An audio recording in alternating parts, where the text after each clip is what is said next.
यदि सरकार मदद करती तो माननीय नरेंद्र मोदी जी पाकिस्तान के भी प्राइम मिनिस्टर होते इस बार, इसी बार, और फाइनेंस मिनिस्टर बैठी है हमारी, ये पाकिस्तान की फाइनेंस मिनिस्टर होती। इस तरह के हालात बने हुए थे और ऐसा मौका चूकना ही नहीं चाहिए था। ले लेते, इससे अच्छा मौका किसे कैसे मिलता? पूरा देश एकजुट था महोदय, मैं खत्म करूंगा, पूरा देश एकजुट था, इससे अच्छा मौका कहां था? सबसे पहले ऑपरेशन सिंदूर में जो हमारे देश की सेना है उसने जो पराक्रम दिखाया, शौर्य दिखाया, उसके लिए उनको सैल्यूट करता हूं, जय भीम करता हूं। और पहलगाम हमले में जो निर्दोष हमारे नागरिक शहीद हुए या अन्य जो लोग उसके बाद सीज फायर के बाद जो शहीद हुए, उन सभी लोगों के लिए प्रार्थना करता हूं कि उनके परिवारों को कुदरत दुख सहने की शक्ति दे। महोदया, मेरे कुछ सवाल हैं सरकार से। क्या सरकार यह स्पष्ट कर सकती है कि आतंकियों को भारत क्षेत्र में प्रवेश और पहलगाम जैसे पर्यटन स्थल पर पहुंचने में किसने मदद की? क्या सुरक्षा एजेंसियों को इस हमले की पहले से कोई खुफिया इनपुट प्राप्त हुए थे? यदि हाँ, तो उन पर क्या कार्रवाई हुई? पहलगाम हमले में शहीद हुए नागरिकों और स्थानीय ड्राइवर माजिद खान के परिजनों को सरकार द्वारा क्या मुआवजा सहायता दिया गई? क्या सरकार पर्यटकों की सुरक्षा सुनिश्चित करने के लिए विशेष स्टैंडर्ड ऑपरेटिंग प्रोसीजर लागू कर रही है? क्या भारत सरकार ने अंतर्राष्ट्रीय मंचों पर यह मांग रखी है कि जब तक पाकिस्तान आतंकवाद पर कठोर कार्रवाई नहीं करता तब तक उसे किसी प्रकार की आर्थिक सहायता न दी जाए? ऑपरेशन सिंदूर के बाद जब पाकिस्तान ने जवाबी हमले किए और 21 भारतीय नागरिक शहीद हुए, यहां तक कि हमारे गुरुद्वारों को भी निशाना बनाया गया, तब सरकार ने सीज फायर की अनुमति क्यों दी? क्या यह भारत की कूटनीति कमजोर नहीं दर्शाता? सभापति महोदया, मुजफ्फरनगर में हमारे जिला सचिव हैं भाई कामिल, उनके परिवार के 2 बच्चे भी इस हमले में शहीद हुए थे। क्या सरकार ये मानती है कि टीआरएफ द्वारा इस हमले में खासतौर पर हिंदू पर्यटकों को निशाना बनाना भारत में सांप्रदायिक द्वेष को बढ़ावा देने का प्रयास था? हाँ, तो इसे रोकने हेतु सरकार ने क्या रणनीति बनाई?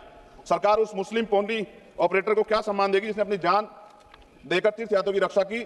क्या उसे शहीद घोषित किया जाएगा? पाकिस्तान को हाल ही में आईएमएफ द्वारा $2 अरब से अधिक की सहायता राशि दी गई है। क्या भारत ने औपचारिक रूप से आईएमएफ और अन्य वैश्विक संस्थाओं के समक्ष आपत्ति दर्ज कराई है?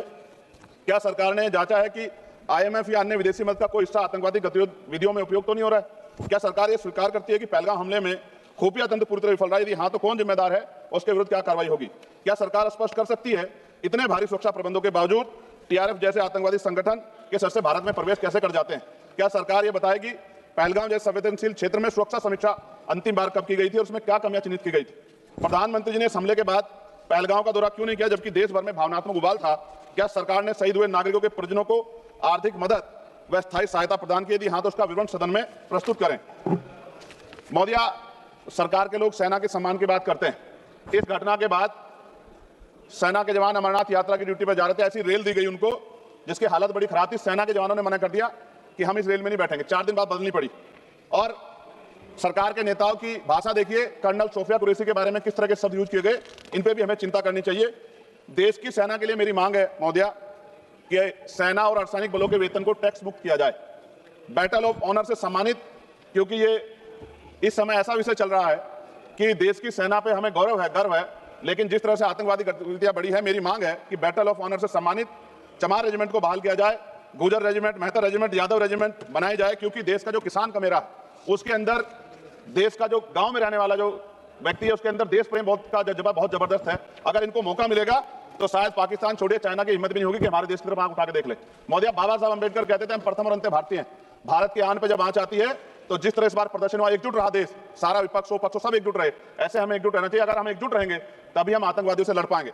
महोदया, 1965, 71, 1999 के युद्ध में किसी भी अरब देश ने पाकिस्तान का साथ नहीं दिया था, लेकिन आज एक भी अरब कंट्री हमारे फेवर में नहीं खड़ी। क्या हमें अपनी फॉरेन पॉलिसी पर नहीं सोचना चाहिए कि ऐसा क्या हो गया कि हमारी राजनीतिक जो भारतीय की लोकल राजनीति है इसके चक्कर में क्या हमारी फॉरेन पॉलिसी या हमारे मित्रों को के मन में पीड़ा तो नहीं पहुंच रही है?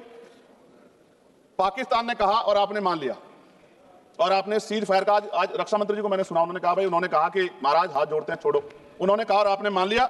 लेकिन फिर उसके बाद 10 तारीख को दोबारा से जो है ड्रोन उड़े और 15 लोग शहीद हुए, 43 लोग घायल हुए। हम अपने आम नागरिकों को क्यों, जबकि मान रहे हैं, मैंने रक्षा मंत्री जी को सुना, वो कह रहे हैं कि ऑपरेशन सिंदूर खत्म नहीं हुआ, ये रोका गया, इसका मतलब हमें खतरा है कि दोबारा भी हमला हो सकता है। पाकिस्तान अपनी हरकतों से बाज नहीं आ रहा, तो हम अपने आम नागरिकों को और सेना के जवानों के जीवन को खतरे में क्यों डाल रहे हैं भविष्य में? क्या हमें इसके पुख्ता और परमानेंट इंतजाम नहीं करने चाहिए? जैसे अगर सरकार को, मैंने कई बार सुना सरकार के लोग अखंड भारत की बात करते हैं, इससे अच्छा मौका आपको काम मिलता।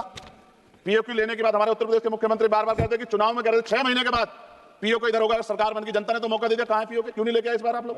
तो पहली सीढ़ी तो इस बार ही चढ़ गए थे। जिस तरह से मीडिया ने माहौल बनाया था महोदया, तो ऐसा लगा कि लेकिन अब अमेरिका में बैठ के कोई देश के फैसले कर ले तो देश की गरिमा पे, संप्रभुता पे बहुत बड़ा हमला है। इसको हमें समझना चाहिए, हमें समझना चाहिए किसी की हैसियत नहीं है। भारत दुनिया में इकलौता ऐसा देश है जिसका कोई मुकाबला नहीं कर सकता है। यहाँ का 140 करोड़ देशवासी एकजुट खड़ा है और सबको जवाब दे सकता है। मोदी, आज खत्म करते हुए कहूंगा, अमरनाथ की यात्रा आ रही है अगस्त के फर्स्ट वीक में, चल भी रही है नहीं चल रही। अनुराग भाई, आपको बोलने का मौका नहीं दिया, आप ये नाराजगी मेरे ऊपर मत उतारो। आप लड़ो ना उनसे, आप लड़ो चेयर से, मुझे काहे को करना। खत्म हो रही है अमरनाथ की यात्रा, खत्म होने वाले, सुरक्षा के पुख्ता इंतजाम होने चाहिए और दोबारा ऐसी कोई घटना ना हो। लेकिन अंत में महोदय मैं कहूंगा, आम लोगों की जान भी गई, क्या सरकार ने उन परिवारों को मुआवजा दिया है? क्या उनके जीवन का कोई मूल्य नहीं? जिन्होंने अपने परिवार खोए, जिन्होंने अपना घर का बेटा, पति, घर का कमाने वाला खो दिया, उनका भी तो अधिकार बैठता है। सरकार ने क्या मुआवजा दिया, इस बात की जानकारी भी सरकार को पटल पर रखनी चाहिए, सामने रखनी चाहिए। और अंत में मैं धन्यवाद दूंगा भारतीय सेना को और भारत के का जो प्यार है कि पाकिस्तान और आतंकवादियों के भरसक प्रयास था कि यहां सांप्रदायिकता का माहौल बन जाए, लेकिन देशवासियों ने समझदारी दिखाई।